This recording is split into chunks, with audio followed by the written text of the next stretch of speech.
Aksi nyata modul 1.4 Budaya positif yang dapat membantu murid belajar dengan aman dan nyaman sesuai filosofi Ki Hajar Dewantara.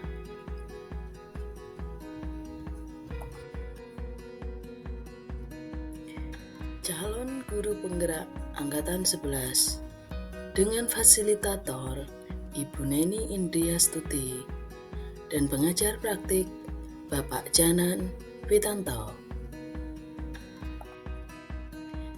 Mohon izin memperkenalkan diri. Saya Retno Wahyu Triasih dari TK IKKA 1 Kecamatan Boyolali, Kabupaten Boyolali, calon guru penggerak Angkatan 11. Pengertian budaya positif.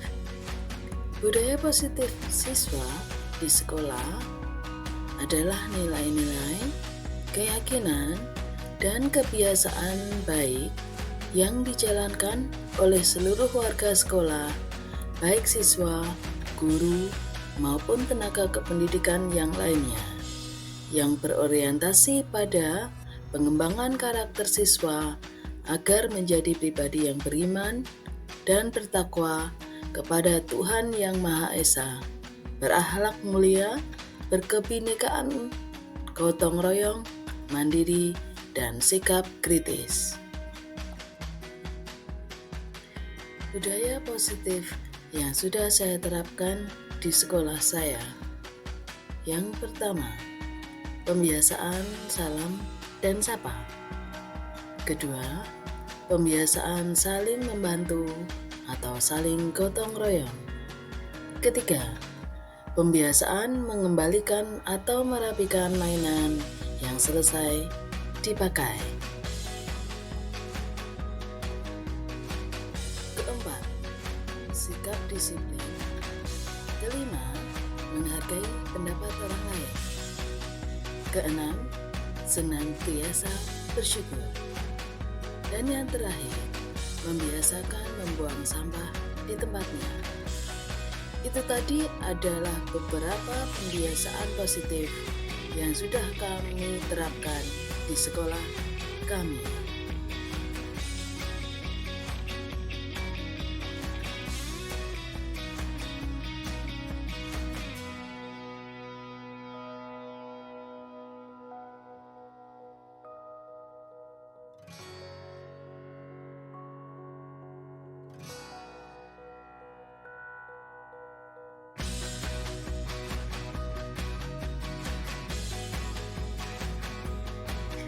Materi selanjutnya, manfaat penerapan budaya positif di kelas atau di sekolah.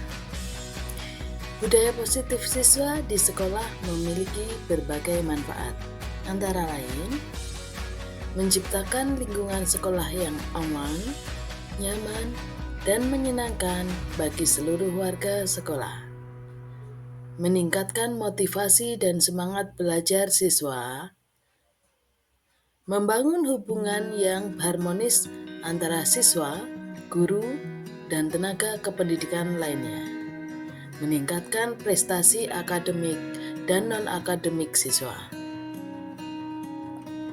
Berikut ini akan saya sampaikan tugas modul 1.4 dengan durasi 4 jam pelajaran. Moda, kegiatan mandiri dan membuat webinar kecil atau group sharing. Tujuan pembelajaran khusus. Calon guru penggerak dapat menyampaikan pembelajaran dari penerapan konsep inti dari modul budaya positif serta pemahaman mereka mengenai konsep-konsep inti dalam modul budaya positif. Pemahaman saya terhadap konsep-konsep kunci dalam modul budaya positif yaitu perubahan paradigma belajar, disiplin positif, motivasi perilaku manusia, kebutuhan dasar, posisi kontrol restitusi, keyakinan kelas, dan segitiga restitusi. akan saya sampaikan pada kegiatan aksi nyata saya yang saya sampaikan untuk rekan-rekan sejawat saya di TK IKKA 1. Sesi berbagi yang saya lakukan adalah dengan modal luring. Pelaksanaan di TK IKKA 1 Boyolali dengan peserta 4 orang. 1. Kepala Sekolah Ibu Lastri Chandra Dewi. 3 orang guru kelas, Ibu Mirna Khairunisa, Ibu Anis Wahyu Oktaviani, Ibu Ika Dewi Hastuti. Waktu pelaksanaan Senin 26 Agustus tahun 2024 pada pukul 11.30 waktu Indonesia Barat.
Berikut ini akan saya sampaikan dokumentasi hasil aksi nyata saya tentang budaya positif yang dapat membantu murid belajar dengan aman dan nyaman sesuai filosofi Ki Hajar Dewantara. Semoga dokumentasi ini bisa menjadi titik awal saya menjadi guru yang lebih baik lagi di masa yang akan datang. Mari bersama-sama kita saksikan.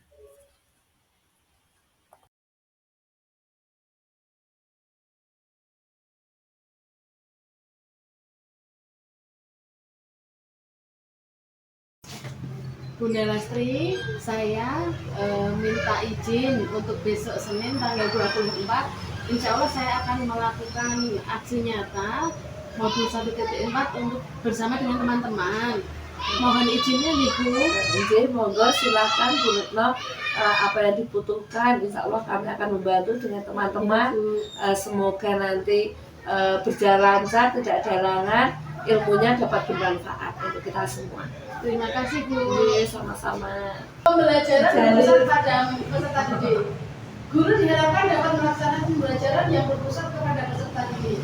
Pembelajaran yang berpusat kepada guru dinilai sudah tidak relevan lagi dengan harapan dan tuntutan zaman. Seperti zaman saya SD, kita kan manut guru. Mbok pilih dengan rekan-rekan dulu apakah sama dengan saya kurang paham ya.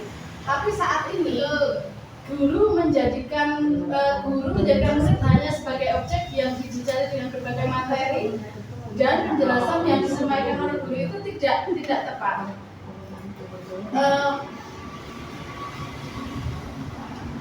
Pembelajaran yang berpusat kepada peserta didik sesuai dengan paradigma bahwa pendidikan harus berpihak kepada peserta didik. Fokus tujuannya adalah 3M, murid, dan murid. Guru berperan bukan hanya sebagai salah satu sumber belajar, tetapi juga sebagai fasilitator. Peran sebagai fasilitator yang dilakukan untuk dominan dilakukan oleh guru. Sebagai fasilitator, guru mengelola dan mengatur proses pembelajaran yang efektif, efisien, dan bermakna bagi peserta didik. Yang kedua, pembelajaran kontekstual. Pembelajaran kontekstual adalah pembelajaran yang mengaitkan materi dengan lingkungan, kehidupan, dan tingkat perkembangan berpikir peserta didik. Tujuannya agar peserta didik lebih mudah memahami materi pembelajaran, meyakini bahwa materi yang dipelajarinya tersebut akan sangat bermanfaat, relevan, dan bahwa materi yang dipelajarinya bisa digunakan untuk kehidupannya. Pembelajaran kontekstual akan memberikan pengalaman belajar yang berharga dan bermakna bagi setiap peserta didik. Dan itu tadi kembali ke materi pertama yang kita semua berpusat kepada anak. Ketiga, membangun konstruktivisme dalam pembelajaran. Guru tidak hanya sekedar menjejali peserta dengan didik dengan teori, definisi, pengetahuan dan penjelasan, tetapi justru diberikan kesempatan kepada anak untuk mengidentifikasi masalah, mengolah dan menganalisa data serta informasi yang ditemukan hingga anak bisa menyusun sebuah kesimpulan dari hal-hal yang ditemukan. Kalau di TK, apakah kita sudah bisa? Apakah kita sudah melakukan hal itu? Mungkin untuk kelompok A belum, tapi kelompok B bisa dilakukan. Setelah itu, guru bisa melakukan perbuatan, menambahkan dan melengkapi atau mengoreksi kesimpulan peserta didik jika dirasa kurang tepat. Misalnya, pada saat mengamati dari biji diamati sampai ke tumbuh, sampai jadi pohon, tumbuhnya berapa hari, biarkan anak bereksperimen, berekspresi, sehingga hal yang kita sampaikan juga akan membuka kepada anak. Tidak sekedar kita ini kalian menanam terserah, gitu enggak. Kita juga sedikit banyak mengajari anak untuk belajar bagaimana proses tumbuh berkembangnya tanaman. Yang ketiga, memberikan pengalaman yang bermakna. Belajar itu melalui pengalaman. Hal tersebut akan lebih kuat dampaknya dibandingkan dengan belajar hanya sebatas membaca. Seperti pengalaman kita, kalau kita sudah punya pengalaman, oh aku pernah jatuh di sana, kita tidak akan mungkin mengulang lagi, aku ingin jatuh lagi di sana. Pengalaman secara langsung akan menghindari peserta didik dari verbalisme atau hanya bisa menceritakan tanpa mengalaminya secara langsung. Contoh tadi yang saya ungkapkan, menanam. Kalau anak sudah punya pengalaman menanam, dia akan teringat. Meskipun ini di TK, besok pada saat SD, oh iya, aku dulu di TK pernah diajak bundaku untuk menanam. Penggunaan metode grafik, simulasi, eksperimen, demonstrasi, proyek, atau produk menjadi sarana bagi peserta didik untuk mendapatkan pengalaman belajar. Melalui pengalaman, peserta didik akan menemukan makna yang berharga bagi dirinya dan membuka dalam hati dan ingatannya. Seperti yang sudah saya sampaikan tadi di depan. Dan itu tidak akan menutup kemungkinan akan bermanfaat bagi orang lain saat dia membagikannya kepada orang lain. Misalnya dengan teman yang berbeda asal sekolah. Dia pasti bisa bercerita dan dia bisa membuktikan. Itu yang lebih utama. Yang kesekian, membangun kemampuan berpikir kritis. Yang dimaksud dengan kemampuan berpikir kritis peserta didik itu dibangun melalui pembelajaran yang menantang. Guru mengajukan pertanyaan atau masalah yang perlu dipecahkan oleh peserta didik. Selain itu, guru pun dapat memberikan simulasi berupa teks, wacana, tabel, gambar, grafik, dan bisa juga kita menyampaikan melalui video. Video yang kita perlihatkan anak melalui laptop atau apa, itu bisa menjadi sarana yang bisa kita sampaikan ke anak. Metode tanya jawab, diskusi, tukar pendapat bisa menjadi alternatif untuk memancing dan membangun kemampuan berpikir kritis peserta didik. Dan sepertinya yang saya lihat dari teman-teman di TK IKK A1 itu hampir semua sudah melaksanakan ini. Betul apa tidak? Lonjek toh. Selanjutnya, membangun kemampuan berpikir tingkat tinggi. Pada saat awal saya membaca materi ini, saya bertanya-tanya, apa bisa ya TK itu melakukan membangun kemampuan berpikir tingkat tinggi anak TK, anak usia PAUD. Selain kemampuan berpikir kritis, peserta didik juga diarahkan untuk menguasai kemampuan berpikir tingkat tinggi, higher order thinking skill atau HOTS. Tujuannya agar peserta didik dapat menyelesaikan masalah-masalah yang kompleks, dan memerlukan daya analisis yang kuat. Hal ini sebagai bekal mereka untuk menyongsong masa depan yang semakin penuh dengan tantangan. Kemampuan berpikir tingkat tinggi merupakan salah satu bentuk dari keterampilan abad 21 yang terdiri dari 4 hal: komunikasi, kolaborasi, berpikir kritis, dan menyelesaikan masalah, serta kreatif dan inovatif. Ragam proses pembelajaran, metode proyek, inquiry, discovery, pembelajaran berbasis masalah, dan penyelesaian masalah bisa menjadi sarana bagi guru untuk menanamkan 4 kecakapan tersebut di abad 21 ini. Next. Menghargai keberagaman karakter, gaya belajar, minat, kebutuhan belajar peserta didik. Kita harus sadar bahwa setiap anak itu memiliki karakter berbeda-beda. Mereka memiliki kecerdasan, karakteristik, gaya belajar, minat yang beragam. Oleh karena itu, kita selaku guru diharapkan untuk bisa mengidentifikasi keunikan anak tersebut sebelum kita melakukan proses pembelajaran. Adanya keunikan dan perbedaan karakter menjadi salah satu konsekuensi yang kita hadapi untuk menyusun skenario dan strategi yang beragam dalam mencapai tujuan pembelajaran. Tujuannya apa?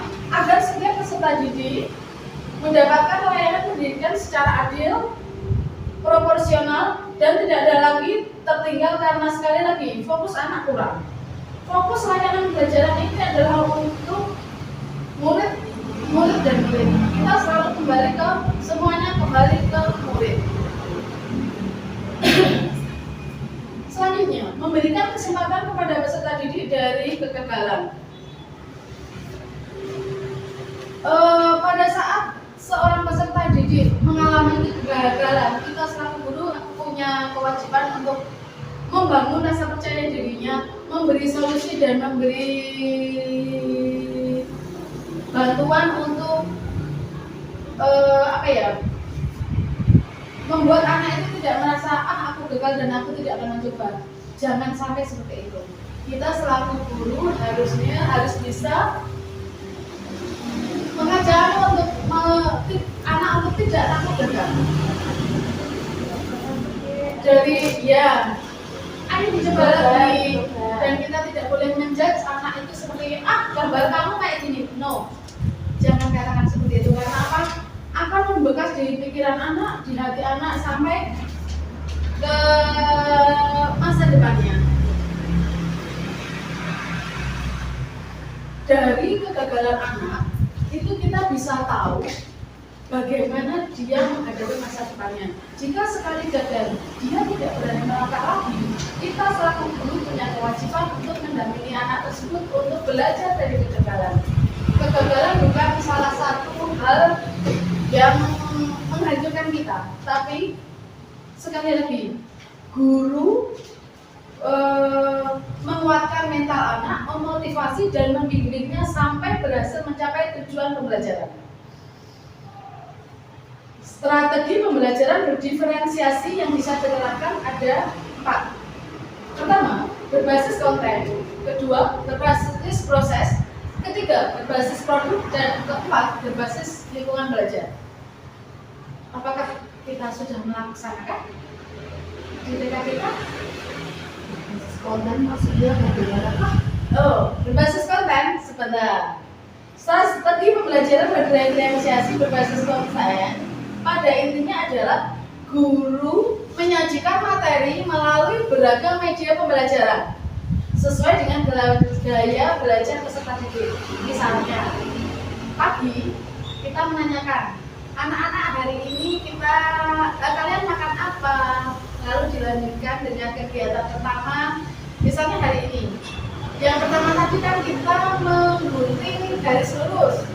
Yang kedua, kita mengajak anak untuk memilah-milah barang atau benda sesuai dengan angka yang kita dapatkan di dalam balok yang tadi dilempar. Terus lanjut ya. Nah, dari konten tadi kan ada 3 yang gaya belajar peserta didik. Gaya belajar auditori, visual, dan kinestetik. masing-masing gaya belajar itu memiliki kelebihan berbeda-beda. Ada anak yang memiliki gaya belajar auditori, anak lebih cepat memahami materi pelajaran melalui indera pendengarannya.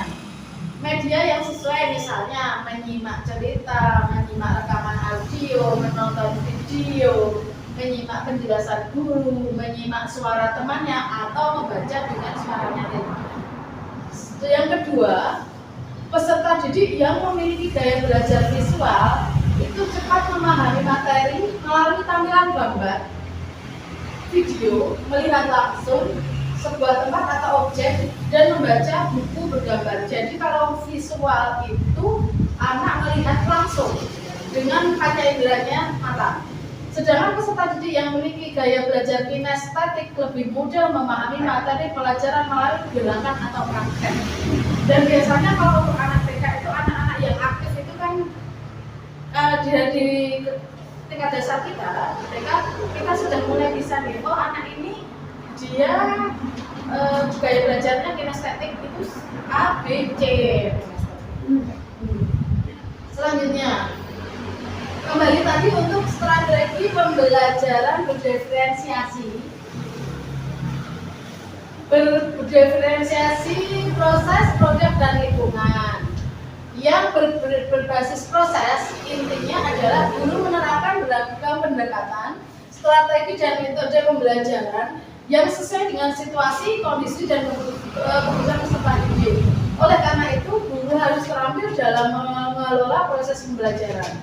Guru pun harus memiliki keterampilan proses seperti kemampuan menjelaskan, kemampuan bertanya, kemampuan membentuk dan membimbing kelompok, kemampuan menggunakan media pembelajaran, bahasa tubuh yang baik, dan sebagainya. Strategi pembelajaran diferensiasi berbasis produk intinya adalah guru memberi kebebasan kepada peserta didik untuk membuat produk sebagai ekspresi atau bukti pemahaman atau penguasaan materi. Misalnya, saat dapat menggambar pemandangan alam, maka guru memberikan kebebasan kepada peserta didik untuk melukis pemandangan di desa, di kota, dan lain sebagainya. Yang ketiga, strategi pembelajaran berdiferensiasi berbasis lingkungan. Misalnya, peserta didik ada lebih nyaman belajar di dalam kelas atau di luar kelas, belajar sendiri atau berkelompok, belajar disertai bimbingan intensif atau belajar secara mandiri, dan belajar dalam suasana hening atau yang ramai, dan sebagainya. Tidak hanya ke peserta didik, mungkin kita selaku guru pun seperti itu. Ada orang yang dia kalau melihat langsung paham, ada juga sekali mendengar langsung paham, dan ada lagi yang harus praktek dulu baru paham. Disiplin positif. Disiplin positif justru mendorong anak untuk bertanggung jawab atas perilaku mereka sendiri. Disiplin positif didasarkan pada prinsip-prinsip berikut ini. Yang pertama, rasa hormat dan kepedulian membalik antara anak dan orang dewasa. Pemahaman akan penyebab dibalik perilaku anak. Komunikasi yang efektif dan keterampilan pemecahan masalah. Konsekuensi logis dan alami, bukan hukuman semena-mena.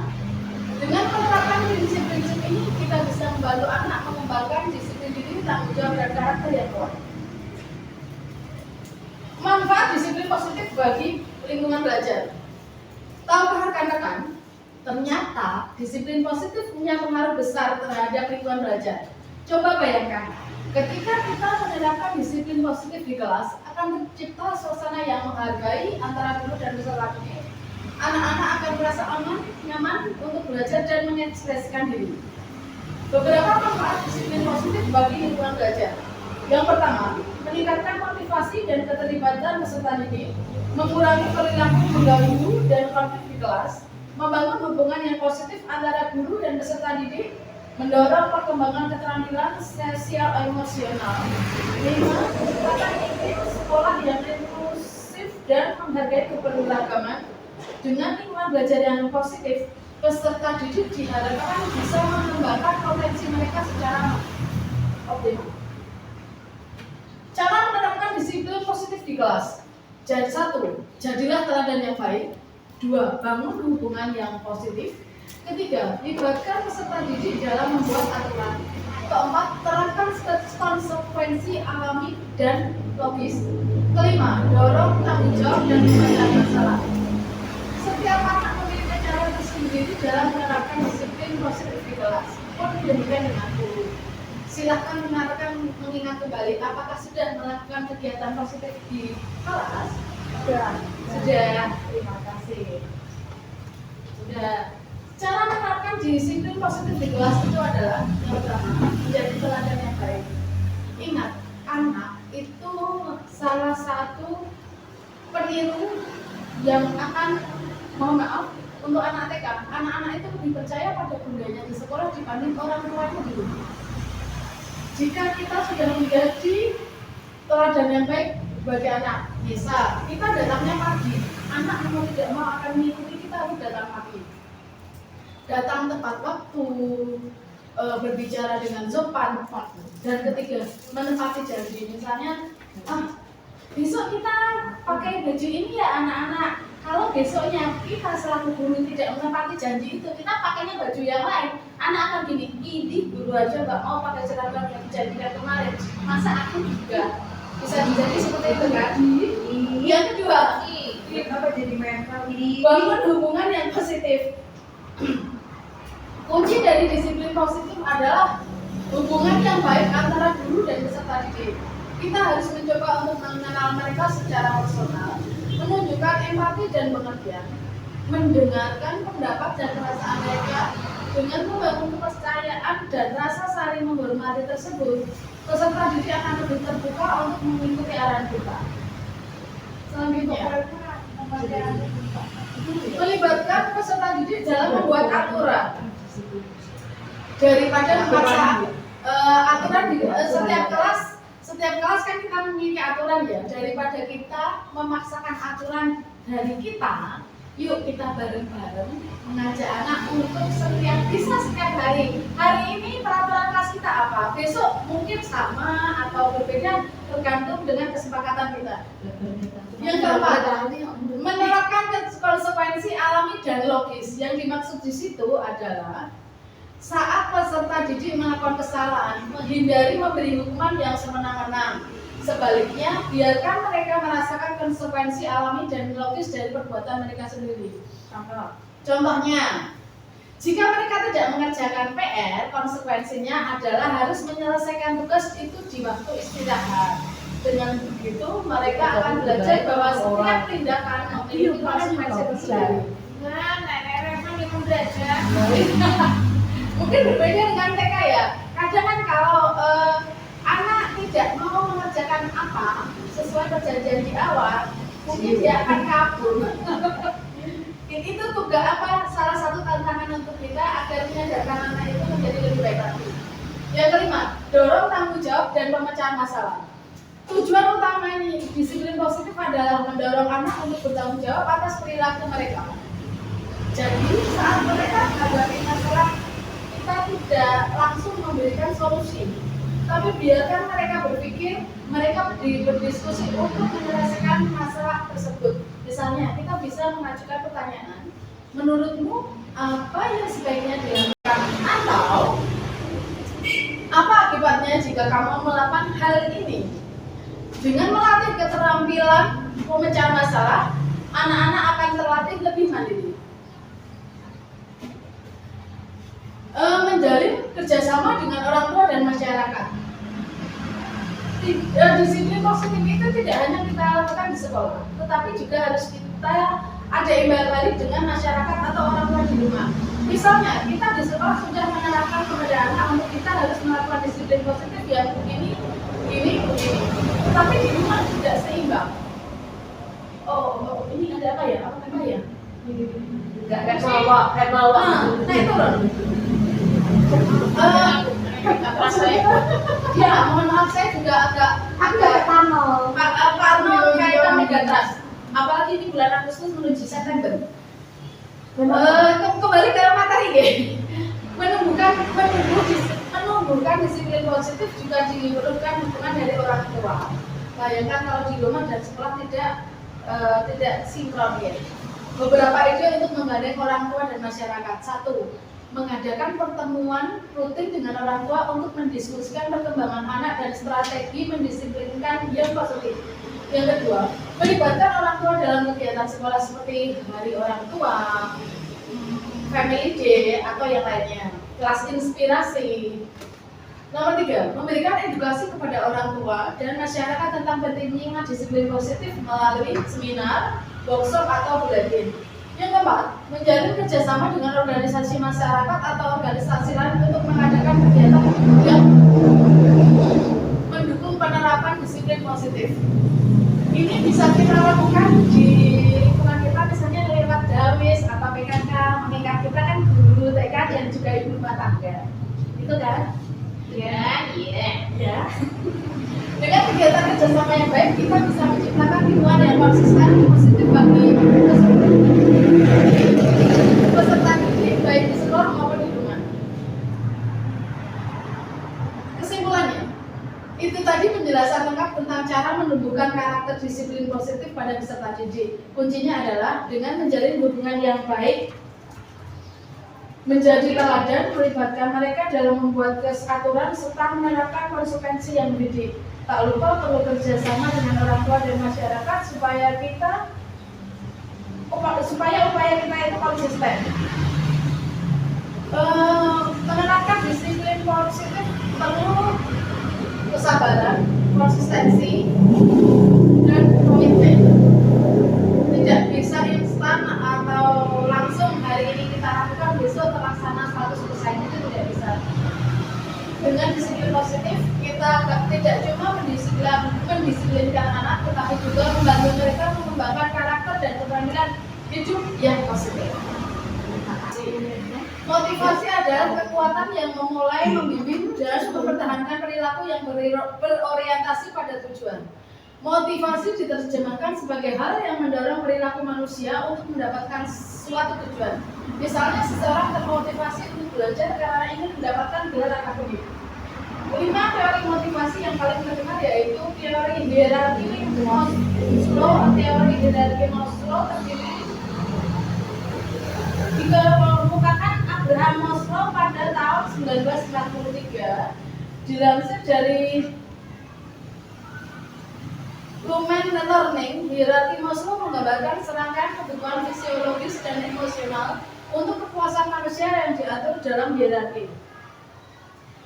Teori motivasi adalah faktor penting dalam membentuk perilaku manusia dalam konteks restrukturisasi disiplin sekolah. Dan 3 jenis motivasi perilaku yang perlu kita perhatikan adalah motivasi untuk menghindari ketidaknyaman atau hukuman, motivasi untuk mendapatkan penghargaan dari orang lain, dan motivasi untuk menghargai diri sendiri dengan nilai-nilai yang dipercayai. Motivasi intrinsik yaitu motivasi yang berasal dari dalam diri sendiri, yang paling kuat dan berkelanjutan. Konsep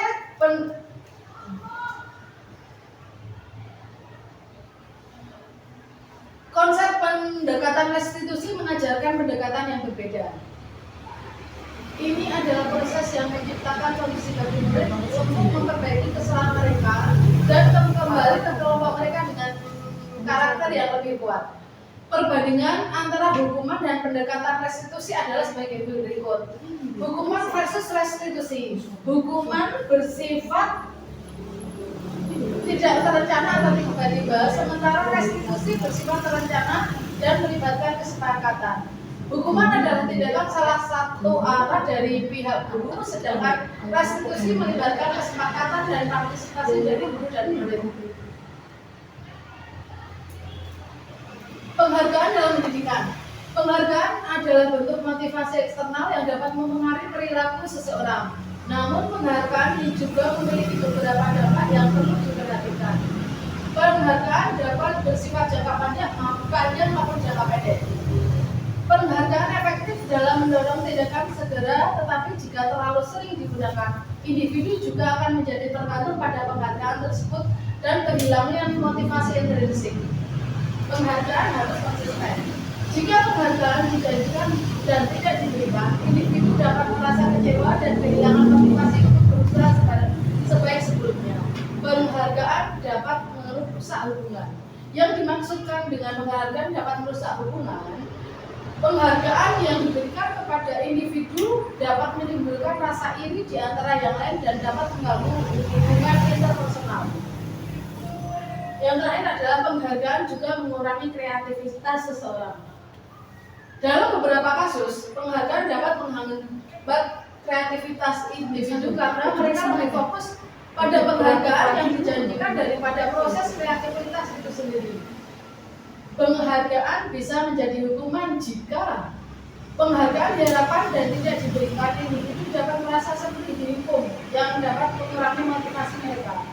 Dalam pengembangan diri, penting untuk memahami bagaimana motivasi, hukuman, penghargaan, dan restitusi mempengaruhi perilaku dan pembelajaran.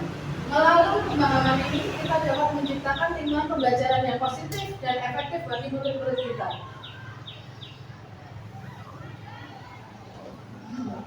Sabar. Nah, ada lagi satu slide yang akan saya bagikan kepada rekan-rekan. Mohon maaf, mungkin ini slide terakhir dulu.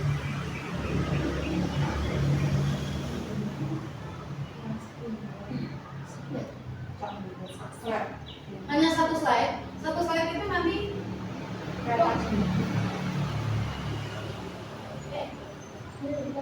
sebentar.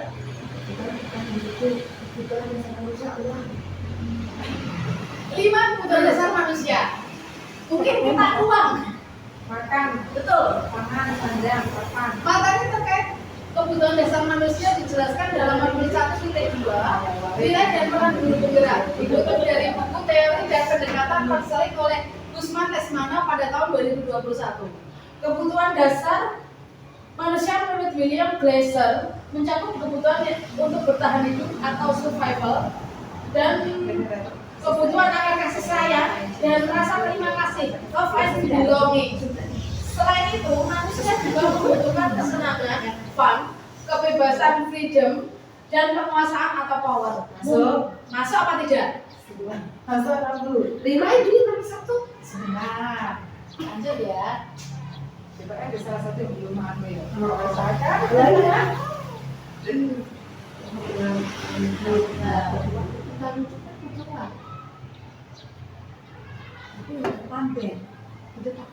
Nah, di sini. Kebutuhan dasar manusia. 1. Kebutuhan bertahan hidup. Kebutuhan bertahan hidup adalah segala sesuatu yang sangat penting untuk dipenuhi karena berkaitan dengan kelangsungan hidup seseorang. Kebutuhan ini dapat bersifat fisiologis, seperti makan, minum, uang, itu tadi ya. Napas bro. Dan Napas. benar. Napasnya ya. Beda lagi dengan kalimat Ibu Lasri tadi ya. Duit nek orang duit napas alias kita HTI. I'm strong gitu kan. Yang kedua, kebutuhan kasih sayang dan rasa diterima. Apakah rekan-rekan juga kasih sayangnya jadi diterima? Tentu. Oh tentu. Bahkan ada yang LDR. Ada LDR dengan siapa? Oh beda dong. Ya. Setiap manusia memerlukan kasih sayang dan rasa diterima dari orang sekitarnya. Pemenuhan akan kasih sayang dan rasa diterima sangat dalam perkembangan karakter seseorang. Anak akan merasa dicintai dan diterima. Anak akan merasa dicintai dan diterima oleh orang-orang di sekitarnya. Tumbuh sebagai pribadi yang percaya diri dan punya empati. Rasa ini, rasa kebutuhan kasih sayang itu sudah ditanamkan 1000 hari pada saat anak di dalam kandungan. Bisa kita lihat, mohon maaf ya, ada beberapa kejadian anak yang dari keluarga broken atau apa.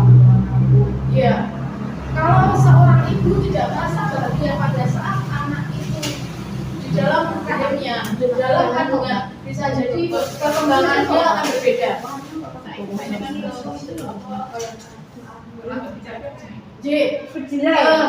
Saat ini kita banyak sekali di kelas kita sendiri saja. Ya, banyak anak 2 tahun ini. Di sini ada 4 anak. Zahra itu masuk. Zahra ini masuk. Iya.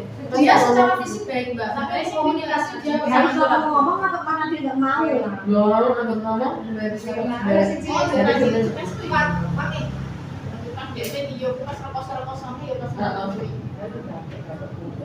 juga nanti main gitu kebutuhan dan kebebasan. Yang ketiga tadi kembali ya, kebutuhan dan akan kebebasan. Kebutuhan akan kebebasan menjadi dua kategori, yaitu kebebasan dari rasa sakit dan kebebasan memilih. Kebebasan dari rasa sakit mencakup segala yang dapat membuat peserta didik menderita secara fisik maupun psikologis. Sementara kebebasan memilih berkaitan dengan kemampuan peserta didik dalam menentukan jalan hidupnya sendiri, termasuk memilih pembelajaran dan karir di masa yang akan datang. Yang keempat, kebutuhan akan kesenangan. Ini sepertinya kita butuh kesenangan. Kapan aku kemarin mabuk? Kemarin mabuk orang. Kebutuhan akan kesenangan adalah segala sesuatu yang diperlukan untuk merasa bahagia. Di sekolah, kebutuhan ini sangat penting dipenuhi agar tujuan pembelajaran tercapai. Pemenuhan kebutuhan kesenangan dapat diterapkan dengan menciptakan pembelajaran yang menyenangkan. 5. Kebutuhan akan kekuasaan. Kebutuhan akan kekuasaan berkaitan dengan harga diri anak. Kebutuhan ini mencakup perasaan bernilai, kompeten, terampil. Guru dapat memenuhi kebutuhan ini dengan memberikan pujian dan hadiah kepada siswa saat mencapai prestasi atau melakukan hal-hal baik.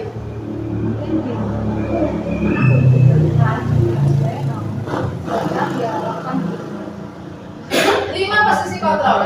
Dalam program disiplin positif yang berfokus pada murid, Diana Bosen memperkenalkan konsep 5 posisi kontrol. Konsep ini dia mengajak guru untuk merenungkan dan memahami peran mereka dalam menerapkan disiplin di kelas. Diana Bosen menekankan bahwa disiplin harus efektif, berpusat pada murid, dan mampu membantu murid menjadi lebih mandiri dan bertanggung jawab. Dalam mengendalikan murid, kelima posisi kontrol tersebut adalah penghukum, pembuat masalah merasa bersalah, teman, pemantau, dan yang terakhir manajer atau controller. Pertama, penghukum. Guru yang mengambil posisi ini cenderung menggunakan hukuman fisik atau verbal. Mereka sering mengancam dan menekan murid dengan perkataan seperti "atuh saya ya" atau "awas". Mungkin ini sering kita lakukan baik sadar maupun tidak sadar. Maksudnya dalam hal ini, maksudnya sesuatu yang berbahaya atau ancaman sehingga yang dimaksudkan dengan ancaman secara terbalik, misalnya seperti ya, materi aturan saya atau awas ya nanti kamu tak kasih bolong, itu salah satu bentuk penghukuman dengan verbal. Yang kedua, membuat merasa bersalah. Guru yang mengambil posisi ini berbicara dengan lembut, tetapi mencoba membuat murid merasa bersalah. Mereka mungkin berkata begini, "Ibu sangat kecewa sekali dengan kamu." Murid yang berada di bawah kendali pembuat merasa bersalah atau merasa rendah diri dan tidak berharga. ini kalau udah cuma gagas, Nah, kalau kita menghadapi murid yang kira-kira gagas, salah satu caranya buat video. Dia mungkin tidak gagas, tapi dia akan merasa, aduh kalau kayak gini aku dilaporkan ayah atau bundaku di rumah. Nah itu tadi kan membuat merasa bersalah ya. Selanjutnya, teman. Guru yang mengambil posisi teman mencoba mempengaruhi murid dengan cara positif atau negatif. Mereka mungkin mencoba untuk menjadi teman baik dengan murid dengan mengatakan, "Ayo bantulah, nanti kalau kamu kayak gini bu kepala marah nih sama bu guru." Itu salah satu contoh jika kita melakukan menjadi posisi sebagai teman bagi anak. Jadi hati-hati ya kalau kita sudah mengatakan, "Ayolah gitu, nanti bu kepala marah." Bu kepala dia takutnya kita mengajak anak-anak untuk takut bu kepala. Padahal enggak kan? Yang keempat, pemantau. Posisi ini melibatkan pengawasan dan penerapan aturan. Guru yang mengambil posisi pemantau ini akan menggunakan konsekuensi dan catatan untuk mengendalikan perilaku murid. Mereka akan bertanya tentang peraturan yang dilanggar dan konsekuensinya. Jadi biasanya guru ini punya catatan tersendiri. Jika anak, misal gini, anak melakukan kesalahan, guru tidak akan langsung menghukum, tapi gini, kamu tahu nggak tadi yang sudah kamu lakukan? Anak kamu akan dicerita. Mungkin ini tidak berlaku untuk anak TK, gitu, tapi ada beberapa anak di TK yang bisa paham hal ini. Yang kelima, posisi sebagai manajer, di mana guru berusaha untuk bekerja sama dengan murid. Mereka membimbing murid untuk memahami kesalahan mereka, menganalisa kebutuhan diri mereka, dan mencari solusi. Guru di posisi manajer akan bertanya, apa keyakinan kita, apa yang kita yakini, dan apa rencana kamu untuk memperbaiki hal ini. Next.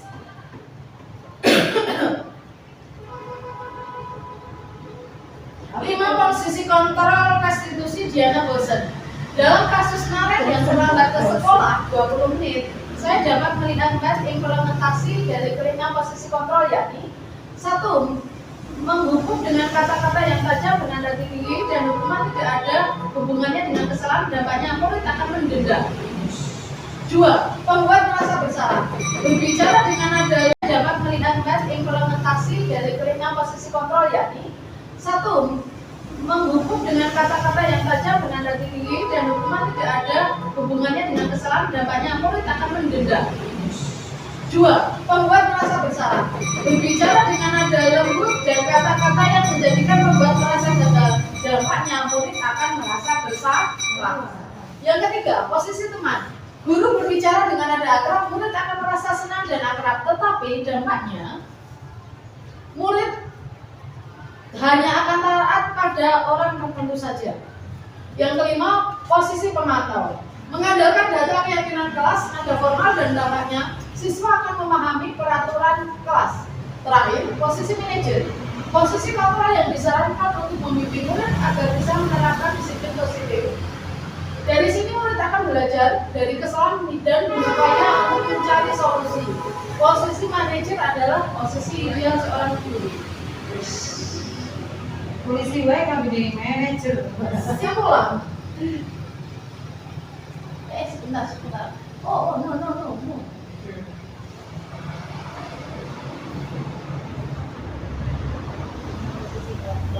Sebentar ya.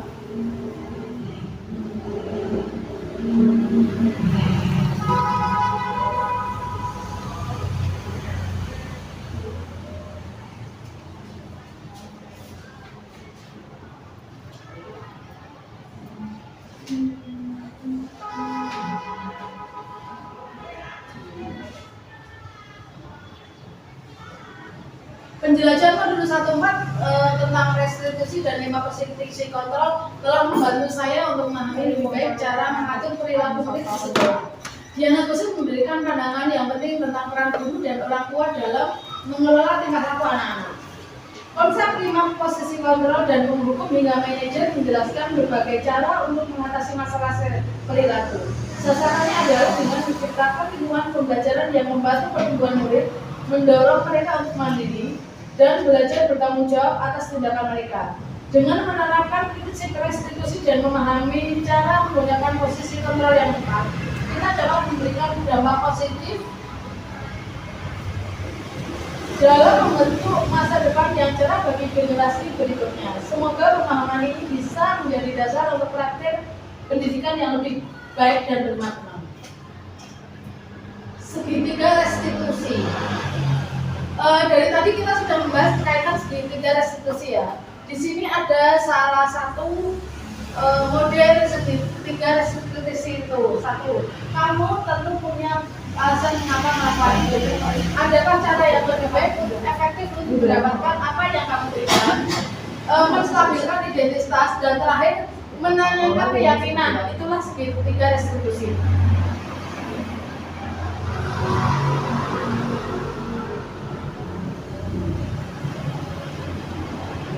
Menyelamai filosofi segitiga restitusi. Modul 1.4 yang telah kami pahami telah diketahui dibuka dengan menggali filosofi segitiga restitusi, yaitu kerangka berpikir yang berperan menjadi dasar budaya positif. Segitiga ini terdiri atas 3 elemen utama, diantara adalah keyakinan kelas, kebutuhan dasar manusia, serta strategi disiplin positif. Keyakinan kelas merupakan nilai dan prinsip yang akan ditumbuhkan dalam komunitas sekolah. Kebutuhan mendasar manusia adalah hal yang perlu dilakukan oleh setiap individu untuk bertumbuh dan berkembang. Strategi disiplin positif merupakan suatu metode untuk bisa memenuhi kebutuhan dasar murid tanpa ada hubungan dan penghargaan yang bersifat eksternal. Dengan saya memahami segitiga restitusi, saya bisa melihat perilaku murid bukan hanya sebagai masalah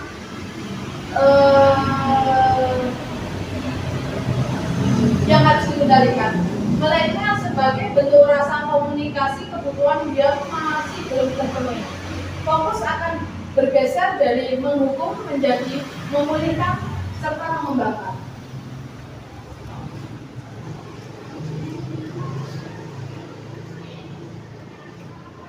Menumbuhkan keyakinan kelas yang berpihak pada murid. Modul ini diketahui menggali betapa pentingnya merumuskan keyakinan kelas bersama dengan seluruh warga sekolah. Keyakinan ini bukan hanya sekedar slogan, namun melainkan nilai-nilai yang filosofi segitiga restitusi. Modul 14 yang telah kami pahami telah diketahui dibuka dengan menggali filosofi segitiga restitusi, yaitu kerangka berpikir yang berperan menjadi dasar budaya positif. Segitiga ini terdiri atas 3 elemen utama, di antara adalah keyakinan kelas, kebutuhan dasar manusia, serta strategi disiplin positif. Keyakinan kelas merupakan nilai dan prinsip yang akan ditumbuhkan dalam komunitas sekolah. Kebutuhan dasar manusia adalah hal yang perlu dilakukan oleh setiap individu untuk bertumbuh dan berkembang. Strategi disiplin positif merupakan suatu metode untuk bisa memenuhi kebutuhan dasar murid tanpa ada hubungan dan penghargaan yang bersifat eksternal. Dengan saya memahami segitiga restitusi, saya bisa melihat perilaku murid bukan hanya sebagai masalah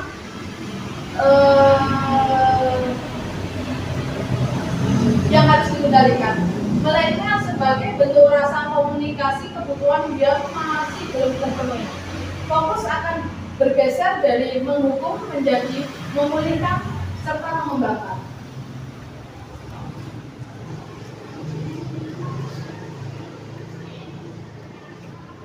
Menumbuhkan keyakinan kelas yang berpihak pada murid. Modul ini diketahui menggali betapa pentingnya merumuskan keyakinan kelas bersama dengan seluruh warga sekolah.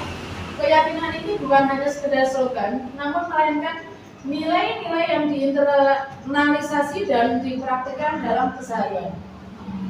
Kami selaku calon guru penggerak diajak untuk memfasilitasi proses diskusi secara refleksi bersama untuk menemukan nilai yang merefleksikan identitas sekolah. Tak lupa, kami juga perlu dukungan dan kerjasama dari rekan-rekan di lembaga ini agar supaya hal yang baik mari kita lakukan, hal yang kurang mari kita tinggalkan. Ada beberapa contoh keyakinan kelas yang berpihak kepada murid, antara lain setiap murid berhak untuk belajar dan berkembang, kesalahan merupakan kesempatan belajar, lingkungan positif merupakan dasar untuk belajar, dan kita bertanggung jawab atas lingkungan belajar bersama. Keyakinan ini diketahui menjadi kompas yang akan mengarahkan perilaku dan pengambilan keputusan anggota komunitas sekolah. Menstrategi disiplin positif tanpa hukuman dan tanpa penghargaan eksternal. Modul 14 mendekonstruksikan konsep disiplin tradisional yang sering berbasis hukuman dan kontrol eksternal. Kami belajar mengenai strategi disiplin positif, pendekatan yang akan berfokus pada memenuhi kebutuhan dasar atas murid dan mengembangkan keterampilan sosial dan emosional anak. Adapun beberapa strategi yang dipelajari antara lain adalah hati yang hangat dan tegas, segitiga restitusi, restoratif praktis, serta penguatan positif. Strategi ini memiliki tujuan untuk membantu murid dalam mengenali kebutuhan mereka, mengembangkan keterampilan regulasi diri, serta membuat keputusan dengan bertanggung jawab.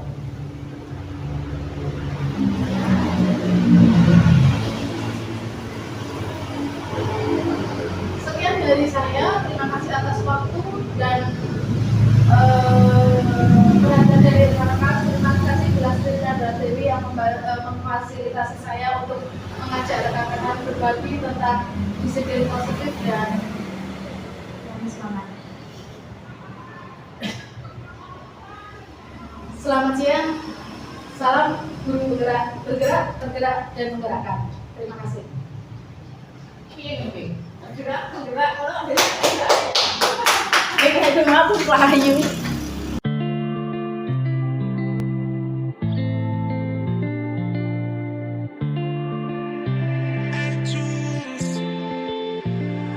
I remember way back when you and I were just pretend. I thought I was in love. There was nothing above. I remember I felt it. Thought this would never end. I felt like giving up. My mind was blowing up. Let's talk about you and me. Thought I was free. You told me you love me. You gave up on me. Little did I know, I thought you loved me. Oh no. Let's talk about you and me. Thought I was free. You told me you love me. You gave up on me. Little did I know, I thought you loved me. Oh no. Let's talk about us. Let's talk about trust. Let's talk about you and me. Baby, you and me. Let's talk about us. Let's talk about trust. Let's talk about you and me. Baby, you and me.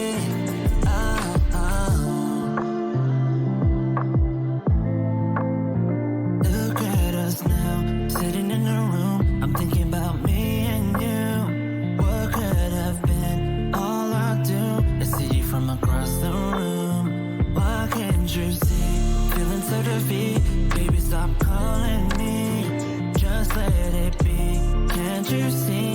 Everything was just a dream. Look at us now, sitting in a room, thinking about me and you. What could have been? All I do is see you from across the room. Why can't you see? Feeling so defeated. Baby, stop calling me. Just let it be. Can't you see? Everything was just a dream. Let's talk about you and me. Thought I was free. You told me you loved me. You gave up on me. Little did I know, I thought you loved me. Oh no. Let's talk about us. Let's talk about trust. Let's talk about you and me. Baby, you and me. Let's talk about us. Let's talk about trust. Let's talk about you and me. Baby, you and me.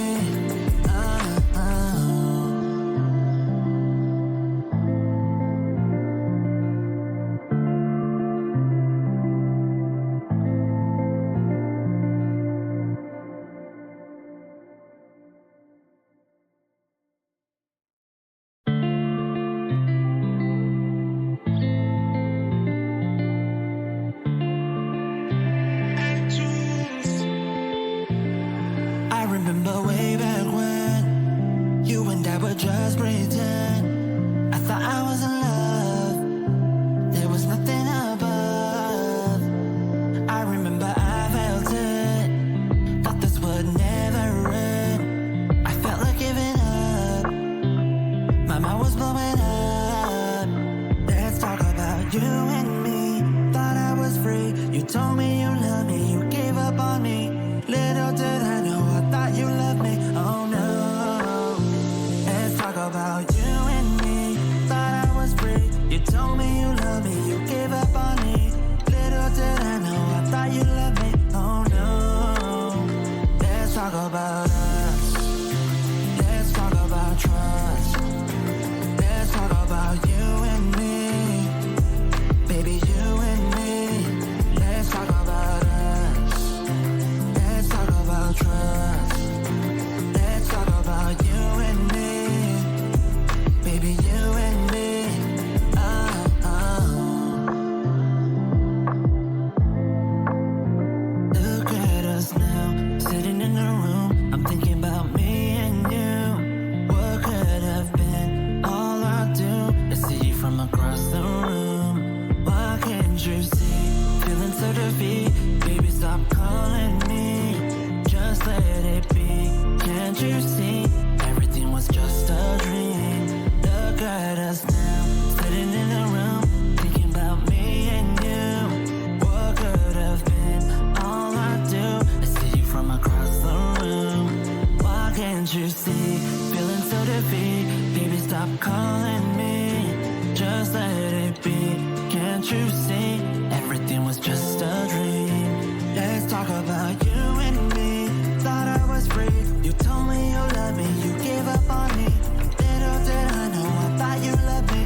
Terima kasih Bunda Lastri atas kesempatan yang diberikan kepada saya hari Senin kemarin, sehingga atas izin Bu Lastri dan teman-teman, dukungannya aksi nyata saya kemarin bisa terlaksana. Iya Mbak Nol, sama-sama. Semoga ilmu yang didapat Mbak Nol bisa berguna untuk diri sendiri dan untuk teman-teman, dan nanti bisa diaplikasikan di lembaga. Semoga lembaga kita tambah maju, tambah diminati masyarakat, dan nanti teman-teman bisa mengikuti jejaknya Bu Retno. Nanti semoga teman-teman semuanya bisa seperti Bu Retno, tetap semangat, sukses selalu, sehat selalu. Terima kasih Ibu. Iya, sama-sama. Bagaimana pendapat Bunda Mirna atas paparan aksi nyata Bunda Retno di modul 1.4 kemarin? Alhamdulillah kami bisa menerima dengan baik. Banyak sekali ilmu yang dapat kami terima. Semoga kedepannya Bunda Retno bisa menyelesaikan tugas calon guru penggerak ini dengan maksimal, dan saya yakin Bunda Retno pasti bisa. Terima kasih Bunda Mirna. Aksi nyata ini tidak akan bisa terlaksana tanpa dukungan dari berbagai pihak. Saya mengucapkan terima kasih kepada semua pihak yang telah mendukung saya agar supaya kegiatan aksi nyata ini bisa terlaksana dengan baik. Meskipun masih banyak kekurangan di sana-sini, dengan tulus ikhlas dari hati yang paling dalam, saya mohon maaf. Demikian tadi paparan saya, Retno Wahyu Triasih, calon guru penggerak Angkatan 11 Kabupaten Boyolali. Bahagia rasa saya menjadi salah satu bagian dari pendidikan guru penggerak. Mari bersama-sama memajukan anak bangsa. Refleksi pelaksanaan aksi nyata.